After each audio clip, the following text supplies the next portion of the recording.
চতুর্থ শ্রেণীর ছাত্রছাত্রীরা আমরা উইংস পার্ট টুর পরবর্তী কিছু কর্মসূচি বা অ্যাক্টিভিটিস আমরা আজকে চলো করা শুরু করি।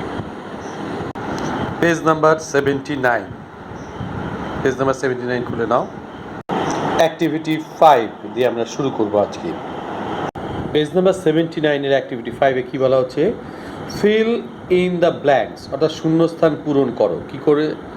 With the appropriate words from the basket. Basket কথাটার অর্থ যে ঝুড়ি, কিন্তু এখানে ঝুড়ি যদিও দেয়া নেই, অর্থাৎ ওয়ার্ডসটা নিতে হবে উপযুক্ত। অ্যাপ্রোপ্রিয়েট কথাটার অর্থ হচ্ছে উপযুক্ত।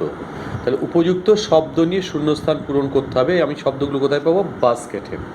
তা বাস্কেট তো নেই, এখানে একটা বক্স আছে, এটাকে বাস্কেট ভাবো, এটাকে বাস্কেট বলা। গুড মানে ভালো, লং মানে লম্বা, ফেমাস মানে বিখ্যাত, পপুলার মানে জনপ্রিয়, টেস্টি মানে সুস্বাদু। এবার এই ওয়ার্ডগুলোকে আমরা এখানে নিয়ে চলো আমরা শুরু করি। বিদ্যাসাগর, তোমরা জানো বিদ্যাসাগর মহাশয়ের নাম ঈশ্বরচন্দ্র বিদ্যাসাগর, তোমাদের টেক্সটের নাম আছে। ওয়াজ, শূন্যস্থান রয়েছে, ফর হিজ সোশ্যাল ওয়ার্ক। তাহলে বিদ্যাসাগর ওয়াজ ছিলেন, for his social work, social work সামাজিক কাজকর্মের জন্য। কোন শব্দটা হবে? হ্যাঁ ঠিক বলেছ, বিখ্যাত ছিলেন, ফেমাস,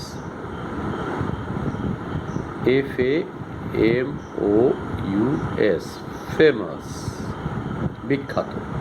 তার সামাজিক কাজকর্মের জন্য বিদ্যাসাগর মহাশয় বিখ্যাত ছিলেন। B, the boy is dash in mathematics, বালকটি হয় ইন ম্যাথমেটিক্স, গণিতে। কি হতে পারে? এখানে ওয়ার্ড ছিল good, long, famous, popular, tasty. Good অর্থাৎ গণিতে সে ভালো, বাচ্চাটা মানে ছেলেটি গণিতে খুব ভালো। দ্য ডিনার মানে রাতের খাবারটা, ওয়াজ ভেরি লাস্ট নাইট, গতকালের রাতের খাবারটা খুব কী হবে? হ্যাঁ টেস্টি মানে সুস্বাদু, TASTY,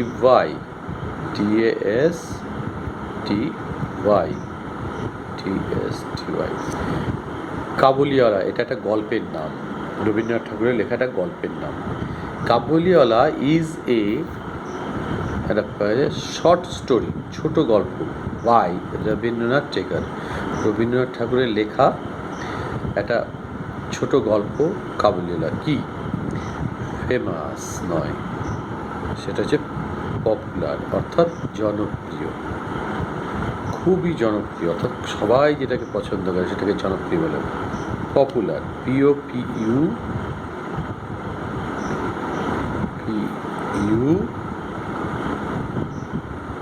এটা পপুলার, LAR। আচ্ছা আরটা এইভাবে আমি লিখছি, তোমরা তোমাদের মতো ছোটো হাতের আর লিখবে। তারপরে হচ্ছে দ্য লেডি হ্যাজ, মানে সেই মহিলাটি ছিল ড্যাশ হেয়ার, কী হবে? একটাই তো ওয়ার্ড পড়ে আছে, দ্যাট ইজ লং, লম্বা চুল ছিল, NG, লং। দেখে নাও পুরোটা একবার, এই মতো তোমাদের শূন্যস্থান পূরণ করতে হবে। আচ্ছা অ্যাক্টিভিটি 6 কি বলা হয়েছে? অ্যাক্টিভিটি 6-এ বলা হয়েছে এখানে কিছু adjective, match the adjectives with their opposite from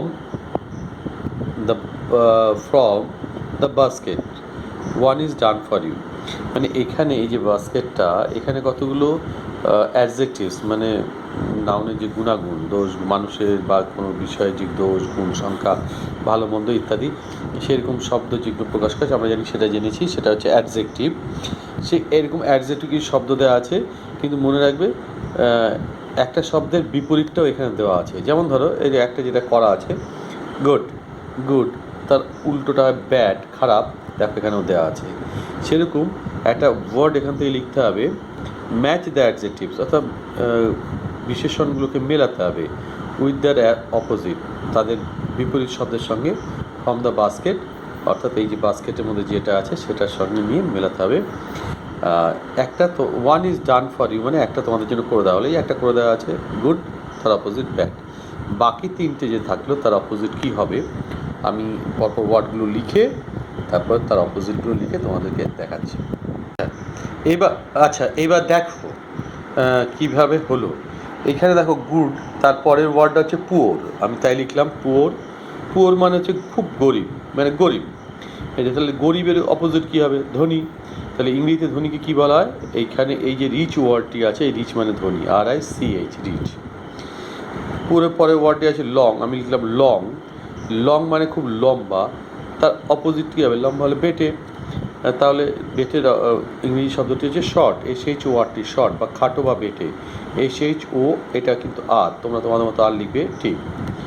তারপরের ওয়ার্ডটি, লংয়ের পরের ওয়ার্ডটি আছে ডিলিশিয়াস, আমি লিখলাম DELICIOUS, ডিলিশিয়াস মানে সুস্বাদু। যেটা সুস্বাদু নয় সেটা তো একদম অখাদ্য হয়। তা এখানে দেখো এই সুস্বাদুর অপোজিট ওয়ার্ডটা আছে বিটার, বিটার মানে তিতো। এখানে অখাদ্য বা সুস্বাদু নয় এমনটা বোঝাবার জন্য ব্যবহার হয়েছে। তাহলে অ্যাক্টিভিটি 6 যেভাবে লেখা হলো ভালো করে দেখে নাও, এই মতো তোমরা পূরণ করবে। এবার এসো পেজ নাম্বার 80। 80তে কী আছে আমরা দেখি। পেজ নাম্বার 80তে কী আছে আমরা দেখে নিই। পেজ নাম্বার 80তে আছে লেটস রিড, চলো পড়ি। কী পড়তে হবে? দ্য ফলোয়িং সেন্টেন্সেস, নিচের বাক্যগুলো, ফ্রম দ্য টেক্সট কেয়ারফুলি, এই টেক্সট থেকে নেওয়া বাক্যগুলো খুব কেয়ারফুলি মানে যত্ন সহকারে চলো পড়ি। 1 নম্বর বাক্য কি আছে? এ, দ্য অ্যাক্সিডেন্ট হ্যাপেন্ড ইয়েস্টারডে, দুর্ঘটনাটা গতকাল ঘটেছিল। হ্যাপেন্ড মানে ঘটেছিল। হ্যাঁ, হ্যাপেন অর্থাৎ এইটুকু অংশ, HAPPEN, এটা হচ্ছে ঘটা মানে ঘটেছে, বর্তমানকাল। তার সঙ্গে যে ইডি দিলাম সেটাতে বোঝায় অতীতকাল, অর্থাৎ অনেক আগে ঘটে গেছে। হ্যাপেন্ড ইয়েস্টারডে মানে গতকাল, তাহলে গতকাল ঘটে গেছে। তাহলে হ্যাপেন কথাটা মানে ঘটা, ইডি লাগিয়ে দিলে, সেই বর্তমানকালের সঙ্গে ইডি দিলে সেটা অতীতকাল, অর্থাৎ ঘটেছিল, আগে ঘটেছিল বোঝায়। এবার দ্য টাইগার অ্যাটাকড, অ্যাটাক মানে আক্রমণ করা, অ্যাটাকড মানে আক্রমণ করেছিল। দেখো অ্যাটাকের সঙ্গে ইডি দিয়েছে। ইটস প্রে, তার যে খাদ্য মানে তার যে শিকার, এখানে শিকার, তাহলে টাইগার তার শিকারের উপরে আক্রমণ করলো। অ্যাটাক কথা আক্রমণ করা, আক্রমণ করেছিল অর্থাৎ আগে ঘটেছে, এটা বোঝাবার জন্য ইডি। তারপর দেখো Suman got a prize in a sport event. Suman sport event মানে খেলাধুলায় একটা পুরস্কার পেয়েছিল। এই গট মানে পেয়েছিল।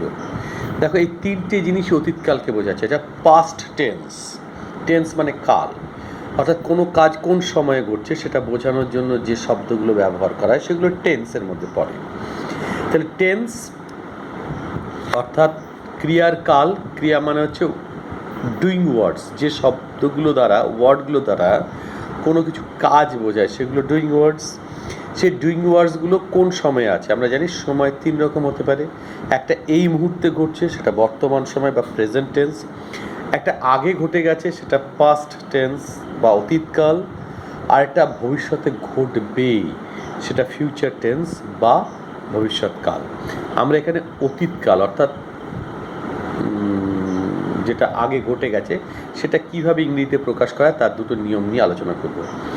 একটা হচ্ছে বর্তমানকালে বোঝাতে যে ওয়ার্ডটা ব্যবহার হয়, যে শব্দটা ব্যবহার হয়, তার সঙ্গে ইডি, এই ইডি যুক্ত করেই যে এক ধরনের ওয়ার্ড মানে অতীতকাল তৈরি করা হয়, সেগুলোকে বলা হবে রেগুলার, অর্থাৎ নিয়মিত, রেগুলার ভার্ব। এটা রেগুলার। আর কিছু আছে যার প্রেজেন্ট টেন্সে যে ওয়ার্ডটা হয় তার মাঝে কোনো একটা দুটো লেটার চেঞ্জ করে সেটাকে পাস্ট টেন্স করা হয়, অর্থাৎ প্রেজেন্ট টেন্স থেকে পাস্ট টেন্স, অর্থাৎ বর্তমানকাল থেকে অতীতকাল, অর্থাৎ বর্তমান এখনকার সময় থেকে আগেকার সময় যাওয়ার জন্য বোঝানোর জন্য যে পাস্ট টেন্স করতে হয় সেটা হচ্ছে তার প্রেজেন্ট টেন্সের ওয়ার্ডটাকে থেকে 2-1টা লেটার চেঞ্জ করে দেওয়া হয়। যেমন ধরো গেট মানে গট মানে পেয়েছিল, এই পেয়েছিল বাংলা বা প্রেজেন্ট টেন্স বর্তমানকালের ওয়ার্ডটা হচ্ছে গেট, GET, গেট, গেট মানে পাওয়া। তাহলে দেখো ই ছিল সেটাকে ও করে হয়ে গেল গট, তাহলে ই আর ও এর মধ্যে চেঞ্জ হলো, ই চেঞ্জ হয়ে ও হলো, তাহলে গেট থেকে হয়ে গেল গট।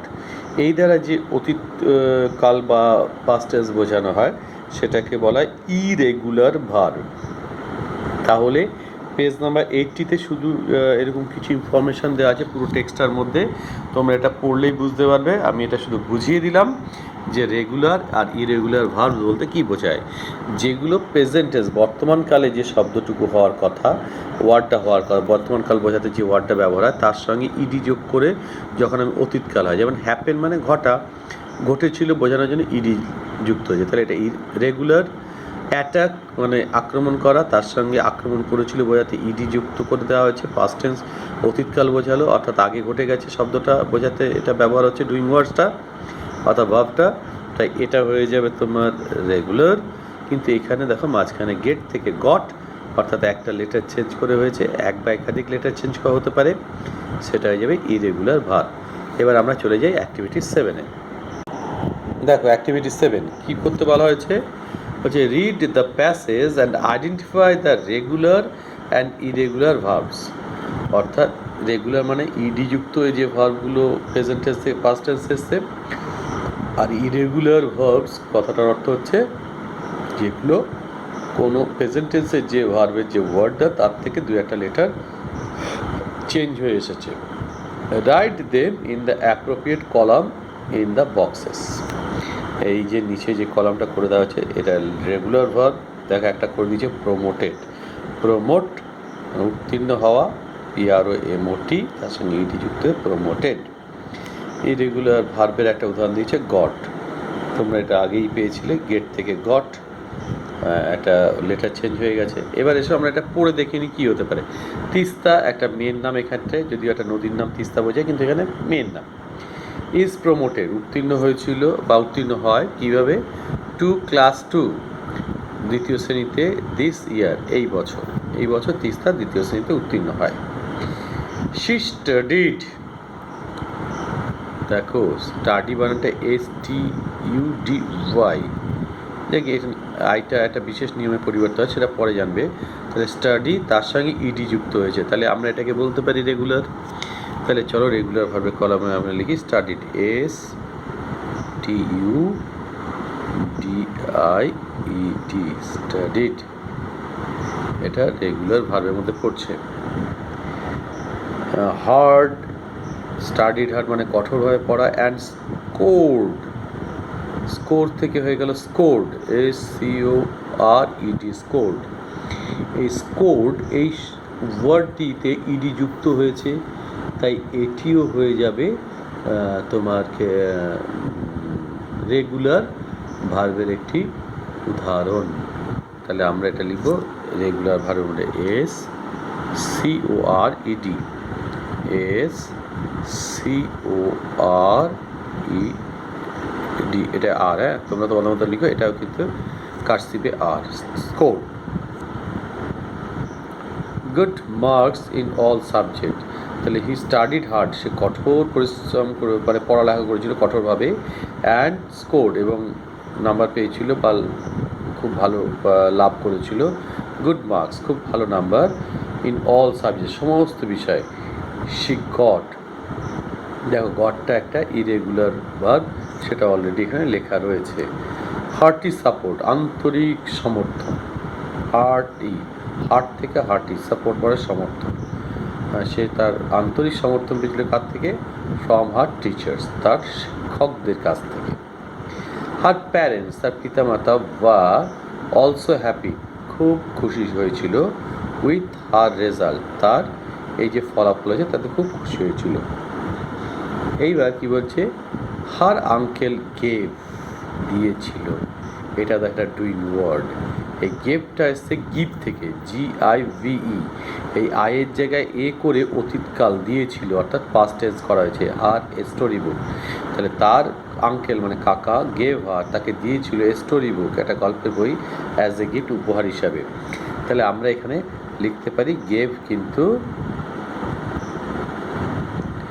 সেই ধরনের ইরেগুলার ভার্ব সেটা তার মাঝখানে লেটারটাকে চেঞ্জ করেছে। দেখে নাও কী কী তাহলে আমরা রেগুলার ইরেগুলার ভার্ব পেলাম এই টেক্সটটা থেকে। আচ্ছা অ্যাক্টিভিটি 7-এর পর পেজ নাম্বার 81-এ আছে ওয়ার্ড্রোব অর্থাৎ শব্দ ভাণ্ডার। এখানে একটা দারুণ ছক করে দেওয়া আছে এবং কতগুলো শব্দ দেওয়া আছে। সেগুলো বিষয়গুলো তোমাদের একটু জানতে হবে। ওয়ার্ডস মানে শব্দ, সালেবল ডিভিশন, এটা very very important. What is syllabic division? Syllabic division কথাটার মানে হচ্ছে, এই সালেবেল থেকে হচ্ছে সালেবেলিক। সালেবেলিক ডিভিশন কথাটার মানে হচ্ছে একটা বড় শব্দকে আমরা একবারে যতটা উচ্চারণ করি সেটাকে এক একটা সালেবেল বলা হয়। ধরো বিউটিফুল, আমরা কীভাবে উচ্চারণ করি? প্রথমে বলছি বিউটি, তারপরে বলছি ফুল, বিউটিফুল। তাহলে প্রথমে বিউ একবার উচ্চারণ করলাম, তারপরে টি উচ্চারণ করলাম, তারপরে ফুল উচ্চারণ করলাম। এই যে এক একটা টুকরো টুকরো করে একটা বড় শব্দকে উচ্চারণ, সেটাকে বলা হয় সালেবল। তারপরে বলা হচ্ছে ইউজেস, তারপরে মিনিং অফ সিনোনিম বা মিনিং অথবা সিনোনিমস মানে সমার্থক শব্দ বা তার অর্থটা এখানে লেখা আছে। এইটা অনেকগুলো আছে তোমাদের, তোমরা এটা ভালো করে পড়বে। আমি একটু বুঝিয়ে দিই একটা জিনিস। ধরো এখানে একটা শব্দ আছে সিগনিফিক্যান্ট, তাহলে আমি কীভাবে উচ্চারণ করলাম? প্রথমে উচ্চারণ করলাম সিক, তারপরে নি, তারপর ফি, তারপরে ক্যান্ট। এই যে ভেঙে ভেঙে উচ্চারণ করলাম সিগনিফিক্যান্ট, একটা বড় ওয়ার্ডকে এই দেখো 4টে ভাগে ভাগ করছি, এই এক একটা ভাগে উচ্চারণ, এই এক একটা ভাগকে বলা হয় সালেবেল। তাহলে এই ওয়ার্ডটা 4টে সালেবেলে উচ্চারণ হলো সিগনিফিক্যান্ট। ভালো করে শোনো, সিগনিফিক্যান্ট। তাহলে সিগনিফিক্যান্ট 4টে ভাগে ভাগ করে আমরা উচ্চারণ করছি একটা বড় শব্দকে, এটা হচ্ছে সালেবেলিক ডিভিশন। এবার এটার ইউজ, এটা এই সিগনিফিক্যান্ট মানে হচ্ছে খুব তাৎপর্যপূর্ণ বা খুব গুরুত্বপূর্ণ। এবার একটা সেন্টেন্স এই ইউজেস লেখা আছে, একটা সেন্টেন্স করা হয়েছে, my family is significant to me. My family মানে আমার পরিবার, ইজ মানে হয়, সিগনিফিক্যান্ট গুরুত্বপূর্ণ, টু মি আমার কাছে, অর্থাৎ আমার ফ্যামিলি আমার কাছে গুরুত্বপূর্ণ। এই সিগনিফিক্যান্ট কথাটার সিনোনিম কথাটার মানে হচ্ছে সমার্থক শব্দ, মিনিং কথাটা মানে হচ্ছে মানে, সিনোনিম বা মিনিং একই মানে। যখন একটা শব্দের মধ্যে দিয়ে বা দুটো শব্দের মধ্যে প্রকাশ করা যায় সেটাকে সিনোনিম বলবো। অনেকটা যখন ডেসক্রাইব করে লিখতে হয় একটা শব্দের মধ্যে দিয়ে হচ্ছে না, তখন তাকে মিনিং বলছি। তাহলে এই সিগনিফিক্যান্টের একটা সিনোনিম বা সমার্থক শব্দ হলো ইম্পর্টেন্ট, অর্থাৎ গুরুত্বপূর্ণ। এইভাবে এই ওয়ার্ড ট্রুবে পেজ নাম্বার 81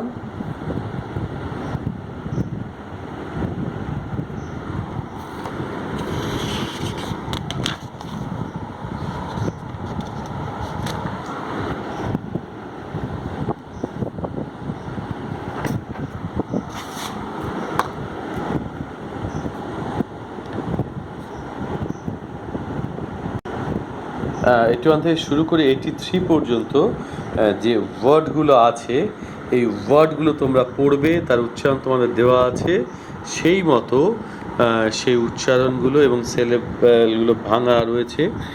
তো একটা গণ্ডগোল আছে, অপোনেন্ট এই কথাটা কিন্তু এখানে 3টে যেমন আছে, অ্যাকচুয়ালি কথাটা দুটো সালেবেলে। অপোনেন্ট আমরা উচ্চারণ করি এইভাবে, অপোনেন্ট, 3টে হয় না, অপো একবারে হয়, নেন্ট একবারে হয়, অপোনেন্ট। এরকম দু একটা মিস্টেক আছে, একেবারে নেই তা নয়। সেরকম যেমন আরেকটি আছে, যেমন এই যে আনইভেন, এই কথা এই ওয়ার্ডটাকে 3টে ভাগে ভাগ করে রেখেছে, অর্থাৎ অসমতল বা অসামঞ্জস্যপূর্ণতা বোঝানোর জন্য।